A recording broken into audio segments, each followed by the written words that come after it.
ഈ പോക്കാണെങ്കിൽ മിക്കവാറും നമ്മുടെ അഭിഷേക് ടിക്കറ്റ് ഫിനാലെ നേടുമെന്നാണ് കേട്ടോ എനിക്ക് തോന്നുന്നത്. അത് നേടി പുള്ളി ടോപ്പ് 5 കയറുമെന്നാണ് തോന്നുന്നത്. രണ്ടാമത്തെ ടിക്കറ്റ് ഫിനാലെ ടാസ്ക് ഇപ്പോൾ അവസാനിച്ചു. ഒരു ബോൾ ബാലൻസിങ് ടാസ്ക് ആണ് കൊടുത്തത്. ജിൻഡോയ്ക്കും നോറയ്ക്കും 3 പോയിന്റുകൾ, സായിക്കും ഋഷിക്കും 2, നന്ദനയ്ക്കും ജാസ്മിനും ശ്രീധുവിനും പോയിന്റ് ഒന്നുമില്ല. സിജോയ്ക്കും അർജുനും 4 പോയിന്റുകൾ. 6 പോയിന്റുകൾ നേടി ഈ ടാസ്കിലെ ഫസ്റ്റ് പൊസിഷൻ കൈവരിച്ചത് നമ്മുടെ അഭിഷേകാണ്.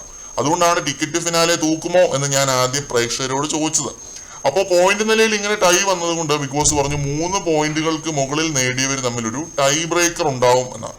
ആ സമയത്ത് നമ്മുടെ അർജുനും സിജോയും ടൈ ബ്രേക്കർ റൗണ്ട് കളിക്കുന്നുണ്ട്. അതിൽ ജയിച്ചത് അർജുനാണ് 2ാം സ്ഥാനം ലഭിച്ചത്. ടിക്കറ്റ് ഫിനാലെ സ്കോർ ബോർഡിൽ ഇത് എങ്ങനെ അപ്ഡേറ്റ് ആവുമെന്ന് കാണുമ്പോൾ മാത്രമേ നമുക്ക് പറയാൻ സാധിക്കത്തുള്ളൂ. നോറയും ജിൻഡോയും തമ്മിൽ ഇതുപോലെ ഒരു ടൈ ബ്രേക്കർ കൊടുക്കാമായിരുന്നു എന്നെനിക്ക് തോന്നി. അത് ഫെയർ ആയിട്ട് തോന്നിയോ കൊടുക്കാതിരുന്നത്? അല്ല, 2 പോയിന്റിന് മുകളിലെന്ന് പറയുന്നതല്ലേ അതിൻ്റെ ഒരു ഇത്. 3 പോയിന്റുകൾക്ക് മുകളിലെന്ന് പറയുന്നത് അതെവിടെയെങ്കിലും പറയുമോ? അതൊരു ഓഡ് നമ്പർ അല്ലേ? എന്തായാലും അഭിഷേക് ഈ ഒരു ടാസ്കിലും എല്ലാവരെയും പിന്നിലാക്കി വിജയിച്ചിരിക്കുകയാണ്. കൂടുതൽ അപ്ഡേറ്റുകളുമായിട്ട് പിന്നിൽ കാണാം.